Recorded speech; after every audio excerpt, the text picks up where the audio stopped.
दोस्तो हाणे रहज़न ऐं ककर जे मथां जेको हमिलो थींदो उहो शाहनवाज़ ख़ान छाजे करे कराइणु चाहे थो। दोस्तो शाहनवाज़ ख़ान हिकु शातिर माण्हू आहे। इहो जीअं इन्हनि जे मथां हमिलो थींदो रहज़न ऐं ककर वारा ईअं ई सम्झंदा इहो बि मंसूर ख़ान हमिलो करायो आहे। जीअं पुलिस जो छापो लॻो हुयो उहो बि शाहनवाज़ ख़ान हणायो हुयो ऐं मंसूर ख़ान जे मथां लॻी वियो। हाणे बि शाहनवाज़ ख़ान इहा ई गेम खेॾंदो, इन गेम में कामयाबु थींदो। जेको आयो आहे तव्हां ॾिठो त हाशिम साहब, हाशिम जी हकल ई हिकु आहे।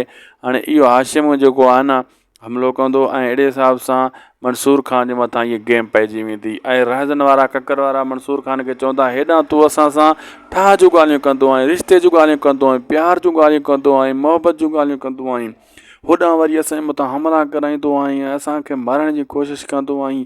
इहे तुंहिंजा शैदा असां ते हमिलो करनि था। ऐं मंसूर ख़ान चवंदो मुंहिंजा शैदान खे ताक़त न आहे तुंहिंजे मथां हमिलो करनि, मां विढ़ां तोसां सिधो विढ़ी सघां थो, तोखां को डिॼां कान थो।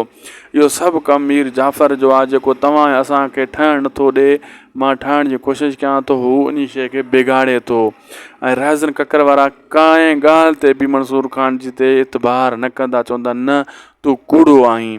दोस्तो वीडियो पुॻो पंहिंजे पुॼाणी ते, चैनल खे सब्सक्राइब लाइक शेयर ज़रूरु कंदा ऐं प्यारनि जे दोस्तनि ताईं बि लिंक पुॼाईंदा।